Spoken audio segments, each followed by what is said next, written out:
원래는 당초 중앙위원 투표 100% 방식으로 치르려다가 전국 권리당원 70%, 서대문 유권자 투표 30% 방식으로 바뀌었는데 이러다 보니까 언론에서는 이제 대장동 변호사 밀어주기 룰 아니냐 이런 비판이 나왔거든요. 당사자로서는 어떻게 생각하세요? 전 이거에 대해서는 100% 동의하지는 않습니다. 왜냐면은 그건 있어요. 그러니까 그 청년 전략 경선 지역이기 때문에 어디 있는 청년이든 서대문에 뭐 살지 않은 청년이라도 와라라는 거 아닙니까? 그리고 서대문과 그래도 서대문 구민에게 어필할 수 있는 사람은 누구든 와라. 그 말은 뭐냐면 청년들을 대상으로 모집하면서 그 사람들은 청년 거기 서대문구의 그 서대문 갑 지역에 당원을 모집한 사람들이 아니에요. 그 분리할 말은 수 있으니. 그렇죠. 그 말들은 뭐냐면 오픈을 했는데 당원으로만 해버리면 서대문 갑 당원으로만 해버리면 사실상 우상호 의원님이 당원을 다 갖고 계시니까 우상호 의원님이 픽하는 사람이 될 수도 있다는 오해를 살 수도 있기 때문에 우상호 의원님은 철저하게 중립을 지키셨지만 뭐 누구를 밀어준다라는 억측들이 많았지만 중립을 지키셨고 실제 누구를 돕지 않으셨기 때문에 그런 과정에서 공평성, 공정함을 추구하기 위해서는 서대문갑 당원이 아닌 다른 사람을 할 수는 있다라고 생각을 합니다. 하지만 문제는 룰이 제대로 발표된 적이 없다는 거죠. 서대문 지역을 서대문갑을 청년 경선 전략으로 한다라는 발표를 안규백 의원이 전략공관위원장이니까 발표를 했고 그러면서 방식은 나에게 전부 권한을 줬다라고 하면서 백불에서 이 중앙형 100%를 얘기한 거거든요. 그렇기 때문에 권한을 100% 받은 사람이 중앙형 100%를 하겠다고 했기 때문에 다른 의결이 필요 없습니다. 그래서 뭐 이게 의결된 적 없다라는 주장은 저는 아니라고 보고요. 다만 그래서 그 방식이 바뀌었을 때 누군가를 특정 후보를 밀어주기 위해서다. 글쎄요, 저는 솔직히 본선 가면 저는 해볼 만하다고 생각했습니다. 그 룰로 하더라도. 네. 예를 들어서 이제 방금 말씀하신 대로 청년 전략 특구 뭐 이런 걸로 지정을 하면은 아무래도 이제 다른 지역에 있는 청년들 같은 경우에는 분리할 수 있으니까 말씀하신 대로 뭐 전국 당원 70%, 지역 당원 뭐 30%전 이럴 수 있다고 봐요. 근데 이 논리가 결국에 강북 의뢰도 적용이 돼 버린 거잖아요, 나중에. 근데 거기는 청년 전략 지역구도 아니고 이미 이제 대결 구도가 형성돼 있다가 정봉주 의원이 논란으로 나간 뒤에 또 새로운 분이 들어왔는데 근데 그때 또 다시 룰이 바뀌어 버리면서 결국에 또 조수진 변호사한테 유리하게 작용된 게 좀 씁쓸하긴 하네요. 예. 강북 과정에서 룰이 변경된 거에 대해서 어떤 평가를 하세요? 룰 잣대가 왔다 갔다 하는 부분, 그러니까 채점자. 제 케이스에서 그러니까 박용진 의원이 서대문갑 케이스와 순천 그 김문수 2등했던 김문수 후보가 올라가는 과정 두 가지를 계속 얘기하던데 맞잖아요. 김문수 후보는 순천 전남 순천 풀네임이 기억 안 나는데 그 지역구에서 2등을 했다가 1등이 문제가 되니까 차점자로서 올라갔고 저의 경우에도 저를 낙마시키고 4등이었던 차점자를 올렸잖아요. 근데 왜 박용진은 안 하냐는 거죠. 그거에 대해서 제가 봐도 박용진 의원 입장에서 억울할 수밖에 없다. 다른 지역은 그렇게 했는데 왜 여기만?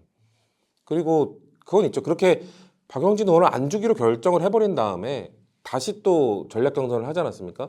전략 경선 한 다음에 그 전국 권리당원으로 가는 거는 또 그거는 또 저는 100%뭐 의심하거나 이렇게 할 수는 없다고 봐요. 왜냐면 거기 지역에서 당원 모집을 한 사람과 그런 다음에 오픈해서 그냥 모집을 했는데 다른 사람들이 도전을 할 수가 없잖아요, 사실상.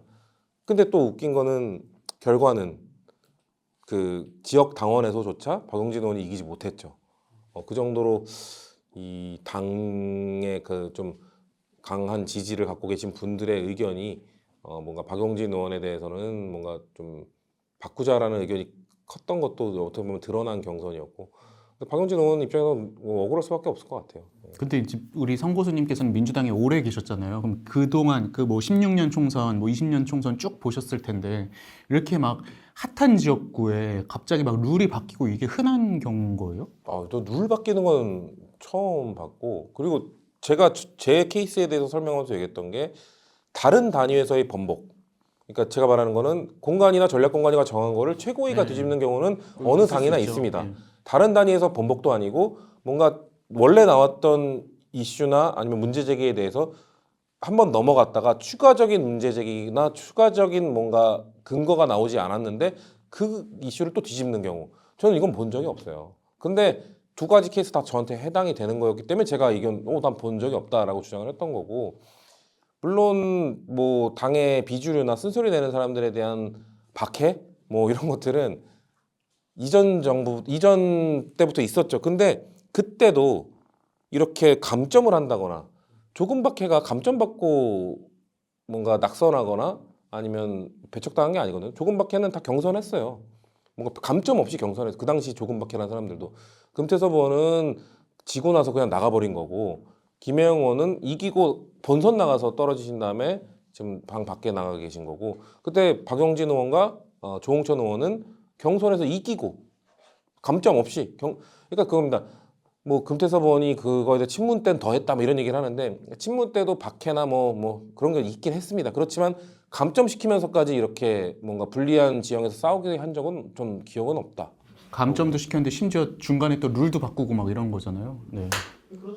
그래서 밖에서 보기에는 이번에 이제 이른바 의원 하위 평가라고 해서 감점을 받은 의원들이 뭐 박용진, 전해철 그리고 이미 탈당한 홍영표 이러다 보니까 이게 이재명 대표에게 조금 뭐 위협까지는 아니더라도 쓴소리하는 사람들만 찍어 눌러내기 아니냐 이런 의심이 있는데 이건 억지인가요? 참 어려운 질문인데 제가 이 비슷한 질문을 다른 방송에서 이야기했던 게 오비락도 3번이면 그 까마귀 잘못이라고 볼 수밖에 없지 않냐. 계속 우연의 일치. 적격 부적격 때부터 시작됐거든요. 적격 부적격 때 당 주류와 도전하는 사람들이 부적격 판정을 받고 그리고 적격 부적격 때 그 시기에 원래 탈당했다가 불복해서 탈당한 사람들이 복당했을 때 마이너스 받게 되어 있거든요. 근데 그 사람들 중 뭐 한 20몇 명을 마이너스 주지 않는다라는 결정을 그 시기에 내렸어요.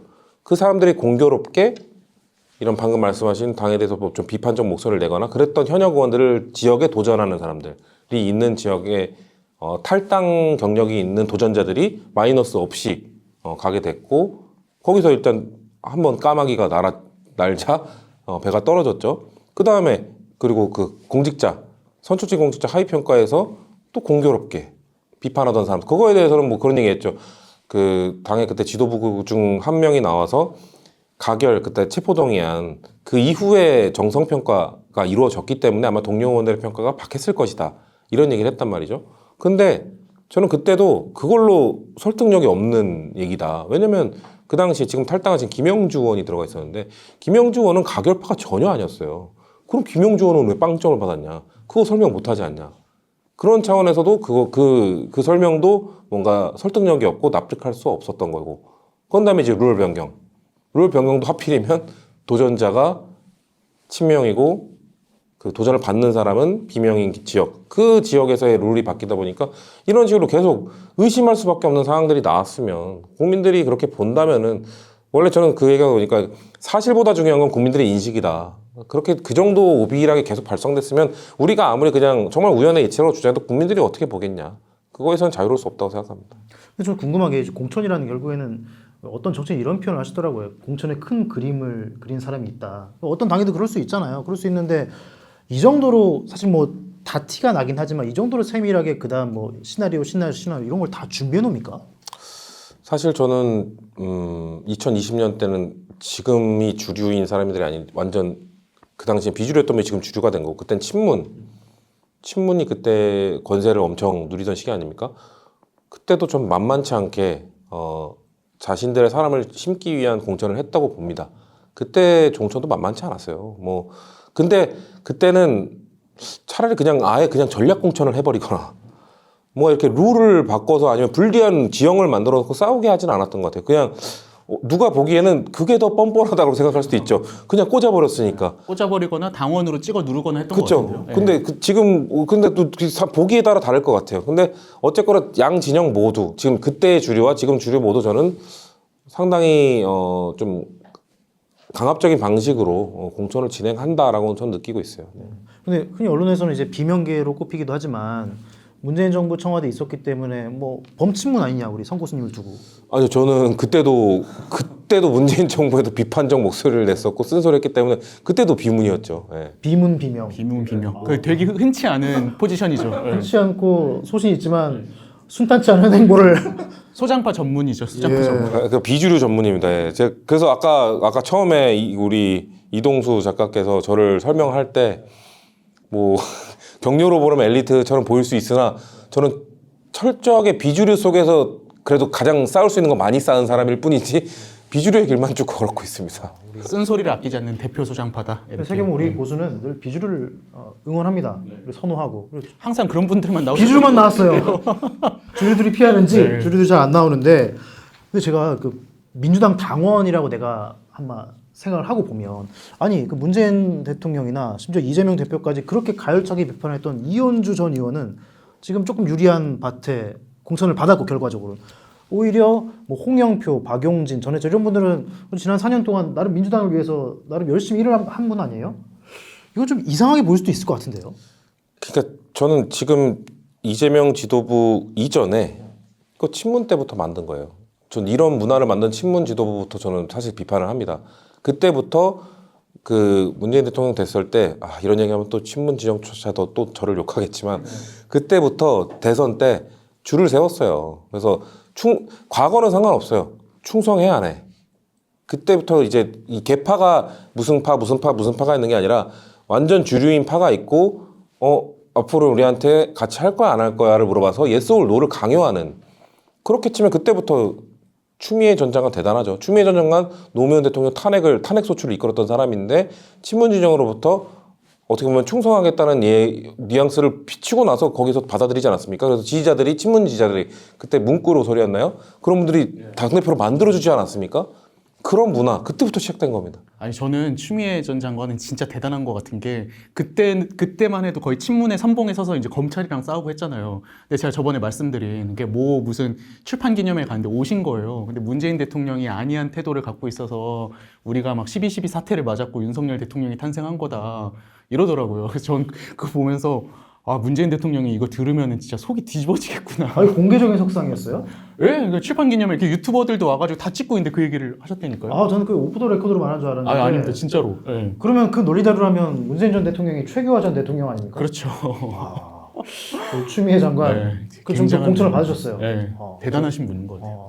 그러면 지금 민주당의 문화는 뭐 누가 당 대표가 되건 설사 이제 이재명 대표 물러나더라도 결국 그 줄세우기 문화, 이게 하나의 상수가 됐다. 거기에 수긍하면 이현주 전 의원처럼, 이현주 전 의원이 그 이재명 대표에 대해서 뭐 어떤 표현 썼었는데 엄청 맞아요. 굉장히 센 표현을 썼습니다. 예, 엄청 강한 표현으로 이재명 대표를 비판을 했었는데 그런 사람까지 수긍해주는, 저는 그런 표현은 감히 생각해 본 적도 없는데 그냥 굽히지 않는다는 이유로 계속해서 어떻게 보면 비명이 되는 거고. 특히 이번 총선 공천을 두고, 민주당 공천을 두고 또 하나 얘기가 나오는 게 이 무연고 공천. 무연고 공천인데요. 그 안기령 후보가 지금 도봉갑에 전략 공천을 받았고, 지금 출마하셨던 서대문 갑에 김동아 후보도 사실은 평택에 준비하다가 서대문으로 가셨고, 이거는 비판할 수 있다고 보십니까? 아니면 뭐 그냥 그럴 수 있다고 보십니까? 이게 이렇게 돼야 되는 거거든요. 그러니까 전 주류 쪽에 사람을 키울 수도 있다고 생각합니다. 주류 쪽에서 당연히 자신들과 성향이 맞는 사람을 하고 싶겠죠. 그러면 그 사람들도 연고가 있는 지역에서 가서 좀 미리 준비를 해야죠. 근데 지금 어떤 행태가 이렇게 퍼지고 있냐면, 그런 사람들은 그냥 웅크리고 있고 어디를 날리는지를 기다렸다가 날아가거나 기회가 오픈되는 곳에 가서 사실상 연고 없이 그냥 시작해버리는. 예전에는 그 정도는 아니었고, 예전에는 주류 쪽에 붙어서 주류의 힘을 등에 업고 하려는 사람들도 그래도 자기랑 연고가 있는 데를 가던가 아니면 새로운 지역일지라도 미리 가서 거기에 털을 닦고 그러면서 좀 주류의 힘을 받아서 당선되기 위해 아니면 공천받기 위해 노력을 했는데, 지금은 다들 이제 어디가 컷오프 되는지를 지켜보는 뭔가 이런 안 좋은 문화가 퍼지고 있는 거라고 보여집니다. 네, 저도 이제 제일 좋은 거는 연고도 있으면서 뭔가 지역을 위해서 이렇게 기여한 바가 있는 분들이 받는 게 제일 좋은 것 같은데, 뭐 전략적으로 연고 없는데도 갈 수는 있다고 생각을 해요. 근데 가면은 최소한 이제 우리 성 교수님 말씀하신 대로 최소한 그 지역에 대한 어떤 예의는 보여야 되는 것 같거든요. 성이나 이런 것들. 근데 이번에 안기령 후보 보면은 경로당 그 지역구 아닌데 가가지고 막 이게 선거운동 하니까는 거기 계신 분들이 여기 왜 왔냐고. 이건 좀 우프더라고요, 저는. 아니 뭐 안기령 후보 입장에서 그 나온 입장을 보면 거기도 우리 지역 주민들이 많이 가시는 데가 같다고 하는데 그럴 수도 있잖아요. 네, 뭐 그렇게까지 이해하겠습니다. 아니 그래서 이번에 나왔던 얘기가 또 하나, 공천을 받은 우리 육군 대장 출신의 김병주 후보는 남양주에 결국 경선을 이기셨는데 거기에 육사 생도 시절 행군을 했다. 그래서 아니 뭐 연고를 따진다는 게 뭐 너무 이제 옛날 문화일 수도 있겠지만 그래도 어느 정도 맥락은 있어야 된다. 이런 주장은 좀 많이 나옵니다, 사실. 제가 말씀드린 연고가 없을 수는 있으나 아까 이동수 작가가 말한 최소한의 예의, 노력 이런 것들은 그래도 몇 달 전부터라도 가서 활동을 하고 있거나 아예 연고가 없을 경우 그런 모습이라도 보여야 되는 거 아닙니까? 그런 것들도 없이 그냥 뭔가 이게 배 떨어지든 기다리는 뭔가 컷오프 되는 지역, 비는 지역을 기다리는 이런 정치 문화는 참 안 좋은 건데 그런 것들이 너무 많아지고 있어서 문제라는 거고 저는 이런 문화가 바뀌려면 결국 어떤 지도자가 아니면 어떤 주류가 한번 이걸 바꿔야 돼요. 근데 좀 핍박받았던 사람들 전 이재명 대표 친명계는 친문 때 엄청 핍박받은 건 맞죠. 모두가 알고 있잖아요. 그때 뭐 문자 폭탄 받았던 것도 다 이재명 대표가 받았었고 근데 그런 걸 고통을 아니까 좀 바꿔주길 바랬는데 뭔가 좀 그대로 답습하고 있는 것 같아서 좀 안타깝다라는 생각 갖고 있습니다. 우리가 이재명 대표의 머릿속에 들어가 보진 않았지만 그거 다 추측이긴 한데 이재명 대표는 왜 이렇게까지 하는 걸까요? 글쎄요. 저는 이게 근데 대선 때 한도 있는 것 같아요. 대선 때 보면은 이제 본인이 개인기로 이제 후보 되고 막 선거운동 했잖아요. 근데 솔직히 그때 당에서 별로 도와주는 모습이 아니었잖아요. 근데 이제 제가 아는 뭐 이재명 캠프에서 활동하셨던 분들 하는 말씀이 뭐가 있었냐면 그 당시만 해도 이제 코로나19 때문에 사회적 거리두기 있었는데 영업시간 뭐 한 그때 10시인가? 뭐 이렇게 제한이 있었던 거를 이거 1시간만 늘려줬어도 자영업자분들 이렇게까지 막 성토하고 이러진 않았을 텐데 문재인 정부가 이런 데 있어서는 되게 철저하게 막 뭐 원칙이니 이런 거 따지면서 선거운동 하나도 안 도와줬다. 그때 약간 좀 서름이나 원한이 이번에 이런 대숙청으로 나타난 게 아닌가. 네. 기억력이 비상한 분이네요. 이재명 대표께서. 그렇죠. 똑똑한 분이니까요. 네.